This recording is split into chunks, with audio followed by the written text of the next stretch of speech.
บ่สุดจำนะจ๊ะ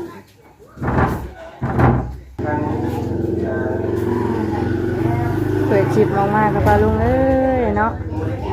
เปิดคลิปออกมากับเสาสุกนี่คลิปออกมากับพวกพ่อกับข้าวไล่เลยมานี่เนาะทั้งพ่อแขกปลาลุงเนาะเพิ่นก็ได้จากลูกหลานจากลูกจากหลานไปแล้วปลาลุงเนาะลูกอะเฮ็ดสุดความสามารถปลาลุงเนาะ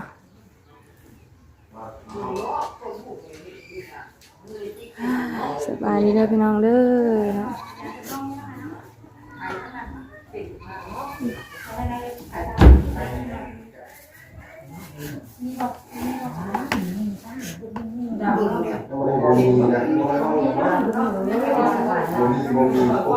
ยังไม่ได้ยังไม่ได้อย่างเลยนะพี่แม่ลูกนะ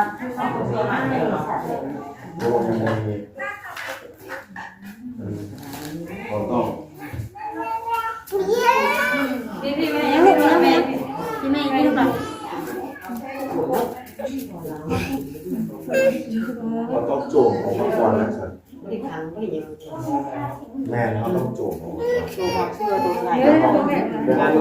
กินตัวได้เยอะแยะตัวทำอยู่ออกมากกว่าอะไรกันลูกได้จ้ะโจมเนี่ยหวานเยอะหน่อยเลยโจมนะเอาเชื่อนี่หาเลย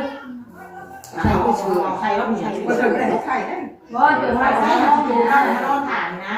แล้วเอาถุงยางห้องแล้วเนาะบ่ได้มันว่าชื่อใส่แล้วดอกไม้นะไปแม่ตู้กลมไปหาไม้มาเราน่ะเรามีแค่หลานนะใช้นี่ก่อนเอาเครื่องของมันหาเนี่ยวันเอาโชว์นี่เวลาคือไม่พออะไร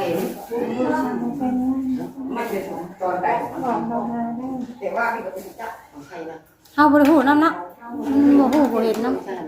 ตัวบอกตอนเช็คเครื่องอะไรทำอยู่ปลอดภัยค่ะอยู่ห้องไหนก็ได้เพิ่นโทรบอก7:00 นมื้อนี้ยิงเจ้ามาน้ำตาไปลูกไปเบิ่งไปเบิ่งสลามไปเอานั่นไป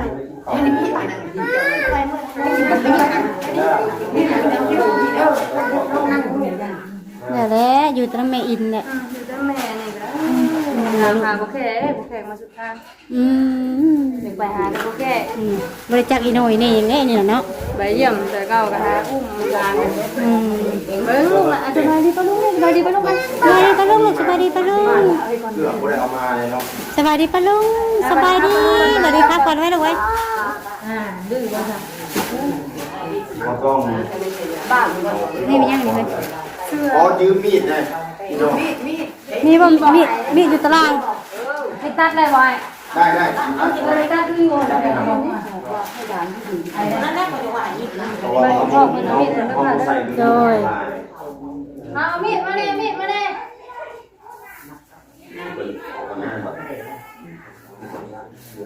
เป็นที่กูเป็นที่ซีลิโคนเอ้ยบ่ได้พูดเอ้ยเช้านี่รถอันไปงานดองเขาเนาะซีลิโคนแต่บริษัทไปงานดองเขารถบังแล้วก็ไปงานดองเขารถพอดีอัน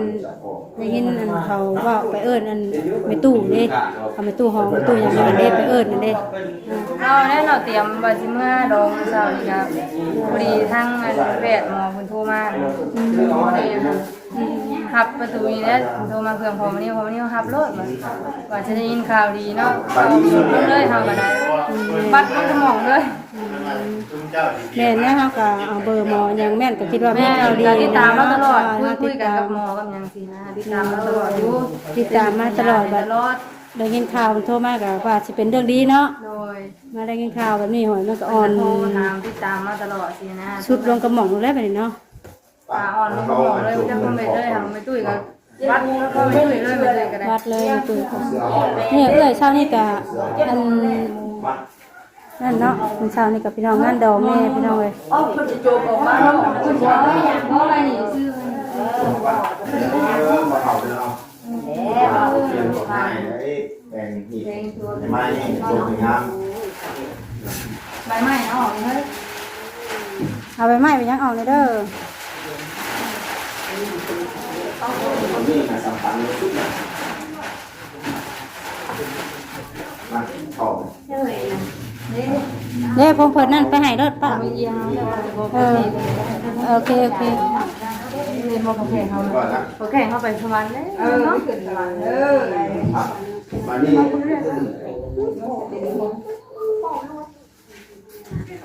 ทางเราไม่เท่ามันสีขิวเด้อยับเพราะว่าใส่ยา มื้อนี้แม่ตู้ไปเฮาข้ามถึงไม้แว่ แม่เขาไปได้ก็ ถ้าเข้าใกล้ก็ยามแม่ตู้อยู่เนี่ย ใส่ยาขี้ใส่ยาเลยไปอยู่ที่ไหนนี่เป็นกุ้งเป็นอย่างนี้ใส่ขี้ยาขี้ สรุปมือนอกเห็นดี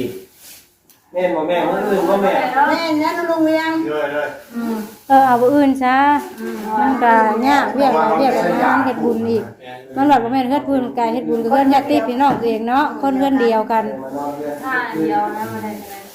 มาเลยบ่มีลมหายใจ ด้วย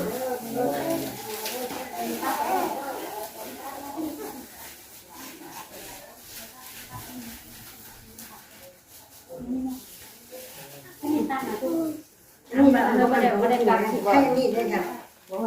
มีดด้วยค่ะจบเราเลยขวางตัวนี้ผมเรื่องที่ถ้าเป็นน้องเป็นแบบนี้ เพื่อนเฮานอนปิดหัวกันซี่เด้เฮาก็ต้องขวางซี่แล้วอ่ะแต่ขวางทางเฮานอนมันก็บ่แม่น ปิดหัวไปซี่บอก อันรถถีบดึงเนาะพี่ในตู้ กันแค่ที่ละ ฮะ ลูกจะ คนนอนเราต้องเอาหัวมาที่ไหนเราติดไปพุ่นเพราะยาปูมันจะอยู่รุ่น ไปเจอแล้วน้ำหอมเลยไปเจอแล้วก่อนหน่อยแล้ว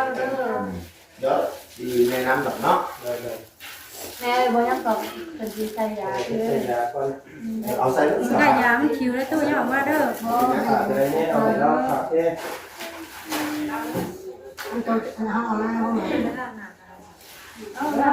หน้าตอนอาม่านี่ ข้าวร่างมาเนี่ย เออ ข้าวก็ยังไม่ได้ ผ้ายังบ่ทันล้างได้บ่ไอ้ ออกมา มีอยู่ผ้าเพื่อนเอาไว้ผ้าไว้เลยเอามาเจาะไว้เจาะ เสร็จซื้อบ่อนเสร็จนะแล้วทำได้ซื้อบ่อน ถ้ากับแป้งเราซื้อยังบ่ได้นั่น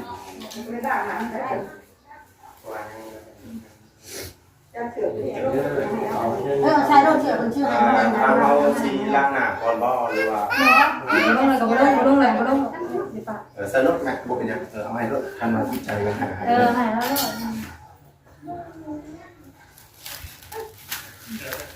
น่ะแล้วก็พกไปทันบ่พกไปทันบ่ เขารถ ว่าบัดเฮาน่าจะเปิดเนาะ ข้าว ได้หันหน้าข้าว นี่จะจบเอา ใช่เจาะค่ะ เขาเป็นร้านหน้ามะพร้าวนี่เขาจะมีผ้าเด้อเอาเช็ดเอา ปลาขาวเลยค่ะเนาะ เขาจะตี นั่น ลงไป ปลาขาวนะปลาปลาเออ นี่บ่นี่ได้บ่นี่บ่ เอาใส่โอก็ได้ที่โอเอามาเทใส่มะพร้าว เอาใส่โอ้เอาไปเอาไว้ คันเนื้อแล้ว แล้วเราดีจะทำดี เดี๋ยวบอก แปลงได้เอาทำดีก็ได้ผ้านี่ก็ได้เลยเอาที่บอกได้เขาที่เราโอมาก่อนนะ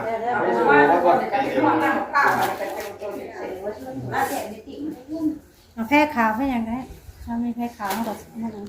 หน้าไปขาวกัน มั้ยเอาโอมั้ยเอาไป โอ้คันตั้งเขาว่าน้ำหันไหนโอ้คันนี่เอาคันน้ำหันอยู่ท้ายคือตั้งเขาเพราะจุ่มเสร็จแล้วข้าวเลยได้อย่างนั้น ดูเล็กๆแล้วหน่อยนะ เฮ้ยมาชนะนี่มาชนะไปสู้ลูกมันเจ็บแล้วนะ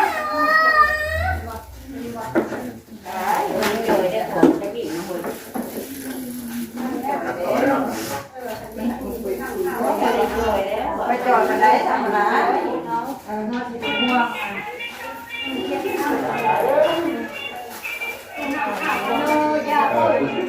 จุดพูดแล้วเล็กน้อย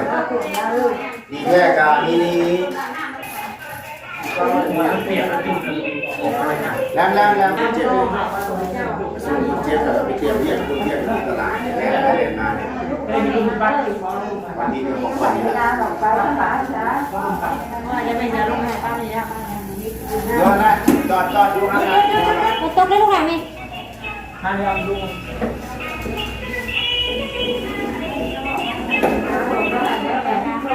เอาไม่ลงนะ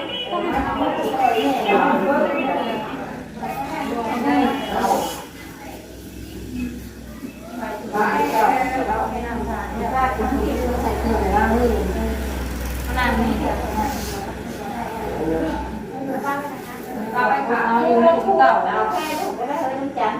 เอาแพ้จันเอามือไปด่าเอาแพ้น่ะแพ้จะเห็นคู่แล้วแต่ตัวแพ้ลูกโลก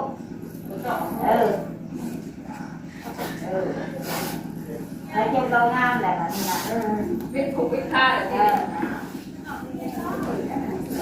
ไม่ได้เลี้ยงหรอกลูกแม่ใหม่นะย่าเราไว้เกิดแล้วใครบุญน้ำเจ้าห่วงเลยพอเลยไม่ห่วงเลยไม่ห่วงไงลูกจันเลยห่วงเลยนี่เนอะยังเกิดคือมาข้าวไปยังไงยังอยู่สวรรค์ไปน้ำมูกคุณเด็กวันนี้วันนี้สบายแล้วมูกไปได้อยู่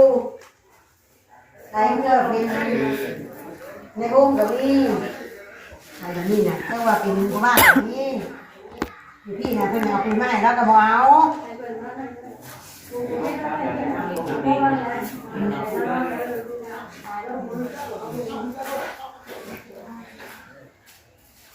มันยังวันเรายังไปเพ่ไปเพื่อนมูไหนมันยังวันน้ำบ้านเมืองเราเรียกว่าแค่นั้นของบ้านก็หาลูกอยู่บ้าน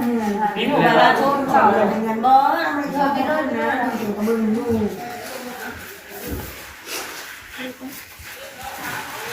เอาเด้อแบบนี้เด้อ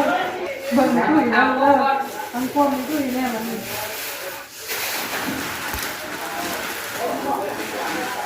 คุยทั้งเลยไปตาเด้อแค่เอาไปดูแล้วไปสวรรค์แล้วเยี่ยมนะโอ๊คโอ๊คเรียกวันนี้เนี่ยเราใส่สวรรค์เหมือนเลยไปอยู่วันนี้สบายแล้วสบายใจได้แบบนี้อยู่ในตู้เลยเราไปอยู่ในตู้แพงตู้เป็นเบื้องบ่อใช่กระแพงประตูกับประตูให้เอาออกมาลูกเต่ามาเห็นกังใต้ก็บ่ได้เว้านํ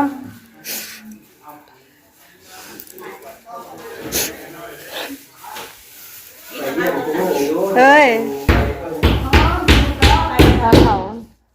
ถ้าจะคู่มาเพิ่นบ่ตู้เพิ่นยังใส่บ่เอาเพิ่นแล้วนี่ติเอาดอกเอาใส่ทูบบัดนี้เนาะทูบบอกแล้วนี่ไหนเฮาเฮ้ยตุ้ยตู้น่ะอันแมงมุมไตเจ้าค่ะนี่คือว่ามุมไตลงแล้วป่ะ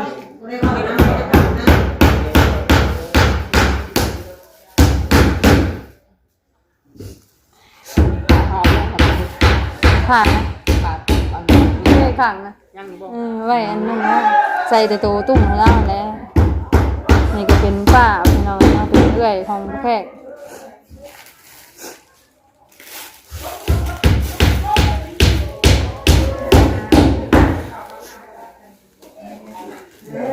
ไปสิพากันออกไปตลาดแล้ววันนี้ค่ะป้าจอยก้อนป้าจอยยังเมืองพอเราจักในเนาะเราเคยซื้อเราเคยนั่นเจ้าเบิ่งทั้งนี้เด้อเป็นตู้เด้อผากเจ้าแนวเบิ่งมีหยังก็บอกมีหยังก็เจ้าแนวเบิ่งมันชื่อได้เทียนใหญ่เด้อเป็นหมาไม้มาเก่าๆเอาเว้น3มื้อนะเดี๋ยวเราไปติดทำเสียงแจ้งกันไปไป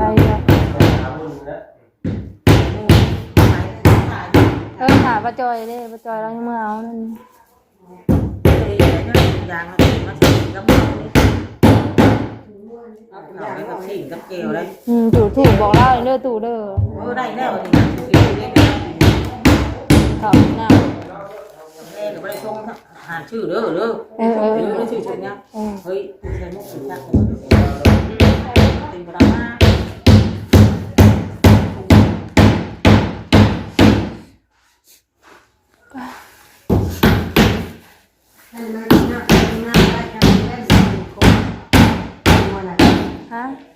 งัวมันมาบ่ได้จังจังได๋มันเห็นคน นั่นแหละใจเย็นๆเจ้าเป็นยังรอบดูมเจ้าอีเด้หายได้จังได๋เมื่อย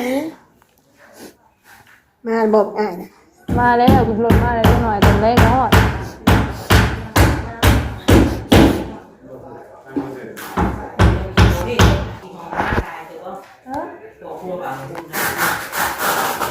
ชื่อว่าชื่อแม่ ว่าก็พ่วงไปเอามาแล้วไม่หลายได้ นี่แหละดิกับบน เราไปเอาหน้าเราคุณ ข้าวไปเดย์ไปมันละมุนขี่รถ มันง่ายมันคือว่ามีผัวมาอยู่ แต่ถูกบอกมากินข้าวเลยผมอยู่ อันว่าอ้ายบ่ได้ไปบ่ เอาไปตรงนี้ก็ได้ไป รถไฟปลาจอยครับ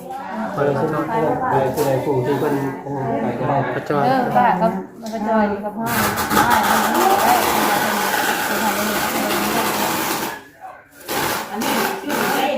ได้คือเนาะ เชิญเลิกเลย พักงาหุ่นจะชื่อว่าเพิ่มมือนี่ ผักบัวผักอันผักหอมก็จอยแล้วเสียมาก พวกบัวก็เอาน้ำเล้าเข้ามาใส่ ต้อง ม่าน ซื้อมาต้อง ดูกับช่างคนเอา เป๊ะไปหั่นตลาดก็ได้ ไหน โอเคนะโอเคน้ำเพื่อนแบ่งเอาที่น้ำเพื่อนนี่เนาะ บ่เอาติ๊กยังไงนี่เอามาอันนึง เพื่อเขาแซ่อยู่ในกินเนาะมันบูดมันเน่าเลย คน ตัวนี้นะบริเทียบตัวนี้นะ ใส่อยู่ได้แกมาเลย ไม่เสียบเลย ก่อนมา เทียบ อ้าวอย่างงู ให้ เก่าเอาอันติ๊กน่ะอยู่หั่นมาเลยติ๊กน้ำแข็งมาทันทา เสาเนาะ อันนี้นะบอกเขาด้วยแล้วตู้ ยัง หรือว่าเขาซื้อมาส่งตะกี้ก็มีมาส่งเราไปสั่งนำสั่งในน้ำเขาเลยแต่เขาบอกว่ากดมาเลยเราถามเลย เขาถามเขาเจ๊เขาไม่บริษัททำนะคะเยอะนะ เอาสั่งเพื่อนแล้วสั่งแล้ว เจ๊ลูกเขาเจ้าลูกนี่นะ น้ำดื่มน้ำแข็ง แพ็กช่างมา50จริง ลงมาเสาเด็กนะไม่ได้ตกหน้าหนาเลยอ้าวเสาเด็กเสา นั่นไอ้ก็ต้นไม้ เดี๋ยวแต่งพูดไปเอาก็เด็กไป ใครจะได้อย่างนี้ก็ได้ใช้ดูเจ๊ดูจะได้ทำอะไรนะ ๆน้องทรายล่ะของโปรแกรมเป็นยังไงเนาะเราก็มาบ่ทันช่ำเนาะถึกปิดโลกก่อน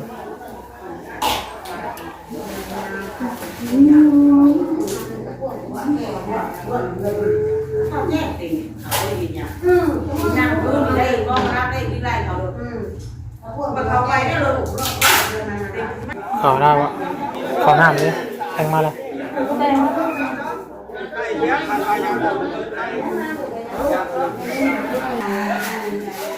ก็ลงในนอกเพิ่นก็กำลังไปพอไปแบบจบงามพอลงในนอกให้เสาใบมองเด้อพอเดินบันนอกขึ้นสวรรค์ชั้นผ้าไปอยู่ภพภูมิที่ดีเด้อเนาะพอก็จะชิวในดวงใจของลูกตลอดไป